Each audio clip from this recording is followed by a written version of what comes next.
Bonjour, on est en direct du marché de l'art, c'est Marion Dupuche-Rambert et je suis Art Advisor. Si Paris et Londres ont initié leur rivalité depuis la guerre de 100 ans, les deux capitales n'ont eu de cesse de se faire une guerre commerciale et quand il s'agit de l'art, il semblerait que ce soit toujours d'actualité. La semaine dernière, c'est vers Paris que les collectionneurs et amateurs d'art du monde entier tournaient fébrilement leur regard, et pas seulement parce qu'un vol stupéfiant de joyaux historiques intervenait au musée du Louvre en plein jour, mais parce que la plus grande foire d'art internationale, Art Basel, inaugurait sa nouvelle édition sous la verrière majestueuse du Grand Palais. La semaine précédente, c'était à Londres, en revanche, que les art lovers, principalement anglo-saxons voire anglophones, s'empressaient dans les allées de Regent's Park. Si la sortie brusque du Royaume-Uni de l'Union européenne a sans doute affaibli la position de Londres en tant que plaque tournante de l'art, et certainement au profit de Paris, où des méga-galeries comme Hauser & Wirth, David Zwirner et White Cube ont choisi depuis d'ouvrir de nouveaux espaces, au bord de la Tamise, mi-octobre, soufflait néanmoins un air frais et léger à l'ouverture de la Frieze Week, comme chaque année depuis plus de 20 ans, avec un élan d'optimisme perceptible dès les premières stands de la section Focus de Frieze London, qui réaffirmait la place de cette foire d'art contemporain en tant que puissance mondiale d'innovation curatoriale. Cette année, la foire ressemblait en effet plus de 160 galeries de 43 pays, reflétant le magnétisme indéniable de la capitale britannique pour l'art contemporain. Outre-Manche, à Paris, une semaine plus tard, la foire d'Art Basel a clôturé son édition dimanche, saluée par de très nombreux observateurs, comme un moment important pour les ventes d'œuvres d'art dans une période de ralentissement global où depuis plusieurs mois le marché de l'art a du mal à retrouver un nouveau souffle. Alors si cette confiance affichée de part et d'autre de la Manche ne peut pas impliquer, certes, un rebond immédiat des ventes d'art toutes catégories, elle souligne néanmoins une nouvelle caractéristique suffisamment rare pour le marché de l'art pour qu'il faille la mettre en avant, à savoir la patience. Bien sûr, pour les observateurs, cette confiance est alimentée par des effets d'annonce opportuns, comme juste avant la semaine phare à Londres durant la Frieze Week, quand les organisateurs de Frieze, justement, ont déclaré qu'ils relanceraient la foire d'art d'Abu Dhabi dès le mois de novembre prochain, sous le nom de Frieze Abu Dhabi, rappelant ainsi l'annonce faite à Art Basel en juin, juste avant son édition principale en Suisse, concernant l'ouverture d'une nouvelle édition au Qatar, à Doha, en février 2026. Et les deux foires mastodontes se scrutant l'une et l'autre, cette annonce par Frieze est survenue quelques jours seulement après qu'Art Basel ait dévoilé la liste des 87 galeries qui mettront en scène des projets solo lors de la première foire Art Basel Qatar en février prochain. Ces effets d'annonce d'activités nouvelles au Moyen-Orient ne sont pas juste des happenings ou des buzz stratégiques pour le marché de l'art, mais une illustration d'une tendance forte et d'un changement plus global avec le décentrage de plus en plus visible du monde de l'art vers l'Orient. Certes, ce type de réalignement dans le monde de l'art s'est déjà produit auparavant, mais toujours en Occident, et aujourd'hui des analyses plus récentes soulignent invariablement un décentrage puisque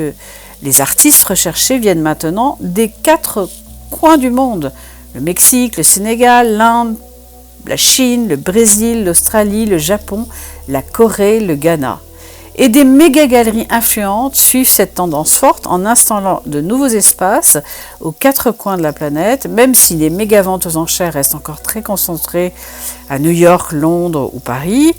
ou que les opérateurs des plus grandes foires d'art qui dominent le marché, Art Basel, Frieze ou la TEFAF, sont basés en Suisse, en Europe et aux États-Unis. Alors revenons sur le duel Paris-Londres, car le Brexit n'est finalement que la moitié de l'histoire, derrière, osons-le dire sans fausse pudeur, l'ascension de Paris. Car au cours des dernières décennies, la ville lumière a su offrir au monde de l'art de véritables écrins,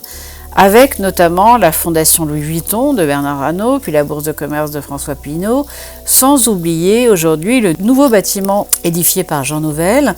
en face du Louvre pour la Fondation Cartier, qui vient d'ouvrir ses espaces incroyablement amovibles. En effet, c'est bien cette offre d'espaces pluriels, riches et de très haute qualité qui complète celle d'institutions publiques de renommée internationale, se côtoyant de part et d'autre de la Seine, qui fait de Paris un nouveau pôle d'attraction indéniable pour tous les art lovers de la planète.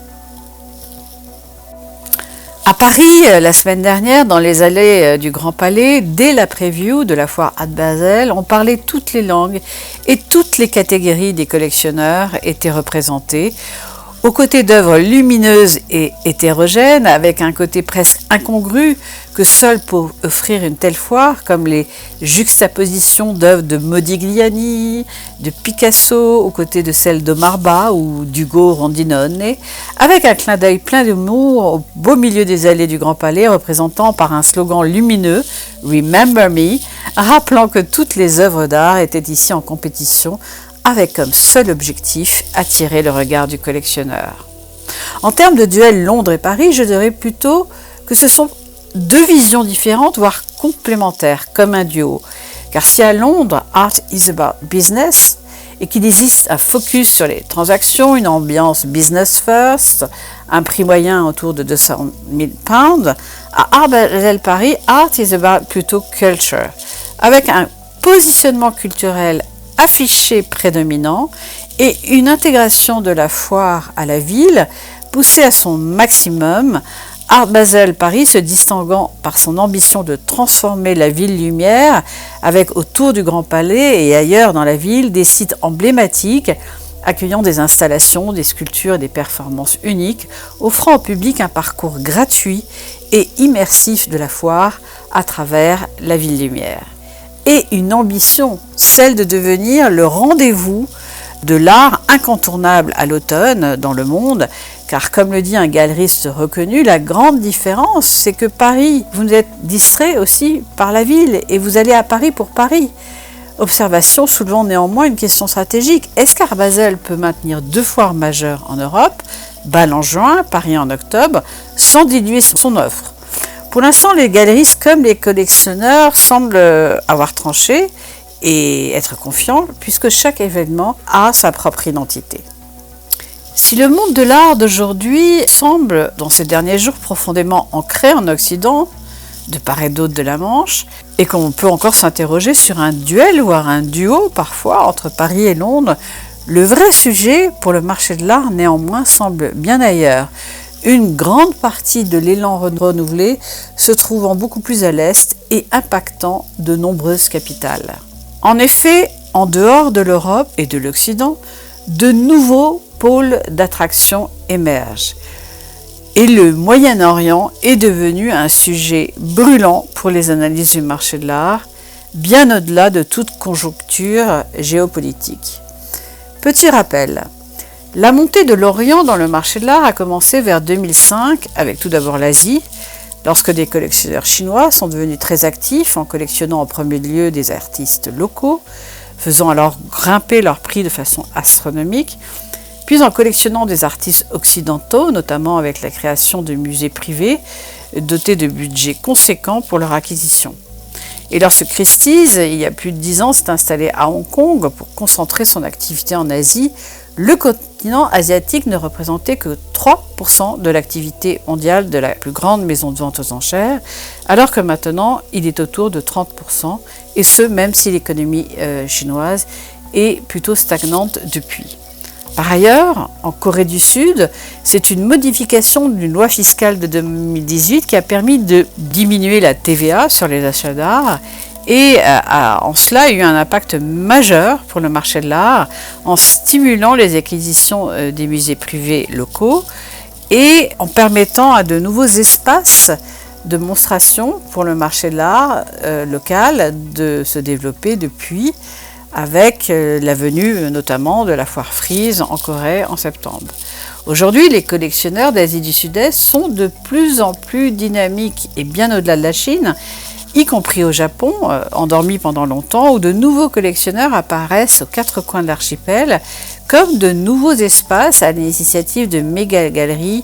et notamment Pace Gallery. Mais contrairement à ce qui s'est passé à Paris ou dans certaines parties de l'Asie, où c'est l'activité du secteur privé qui a été déterminante pour le déploiement du marché de l'art, la montée en puissance du Moyen-Orient a été massivement décidée par les familles dirigeantes de la région du Golfe, avec de grandes initiatives générées par leur gouvernement et financées par des fonds souverains qui ont été mis à leur service pour soutenir ces stratégies de soft power. Car si chaque royaume a joué le jeu différemment, tous visaient en effet le même objectif, adoucir leurs images. Si les Saoudiens ont fait intervenir une succession d'acteurs et d'organisations culturelles renommées afin de remplir leur programmation muséale, Abu Dhabi a joué un jeu différent en privilégiant des investissements lourds dans des infrastructures, avec la construction de musées exceptionnels tels que le Guggenheim Abu Dhabi de Frank Gehry et le Louvre d'Abu Dhabi de Jean Nouvel. L'autorité du Qatar a également construit de grands musées, dont le spectaculaire musée d'art islamique que l'on doit à Paye et le musée national du Qatar à Jean Nouvel. Et tout cela au même moment, dans une même région du monde, parce que le pouvoir concentré des familles royales le permettait, comme de lancer rapidement des initiatives majeures concernant le monde de l'art, et même si cela comporte des risques, car il n'y a pas de véritable distinction entre les familles royales et le gouvernement, de sorte que toute l'ambition culturelle de cette zone géographique dépend en fait de quelques personnes et de leur intérêt nouveau affiché pour l'art. En ce qui concerne l'émirat le plus connu, Dubaï, et bien qu'il ne bénéficie pas des mêmes structures que ses voisins, il reste néanmoins le centre le plus international de la région et le centre du marché de l'art au Moyen-Orient. Et ce n'est pas tout, car les collectionneurs comme le marché continuent leur progression inexorable vers l'Est, se tournant particulièrement aujourd'hui vers l'Inde, qui compte le troisième plus grand nombre de milliardaires au monde. S'il existe de fait alors indéniablement aujourd'hui la perspective de duels nouveaux entre toutes ces capitales aux quatre coins du monde, il y en a un autre qui est en train d'être gagné, et celui-ci par les femmes. C'est ce que nous révèle la dernière enquête Art Basel UBS qui vient d'être publiée sur la collection d'art en 2024, qui illustre cette tendance notamment puisque les femmes artistes et les collectionneuses sont en train de réécrire les règles du commerce de l'art. Cette dernière enquête, Art Basel UBS, parie il y a quelques jours, se lit comme un instantané d'un marché de l'art qui se trouve à un moment charnière de son évolution puisqu'elle souligne notamment que l'avenir de la consommation d'art n'appartient plus à une petite communauté de clients boomers et masculins, mais est de plus en plus façonné par les femmes, comme par la première génération des digital natives, les millennials,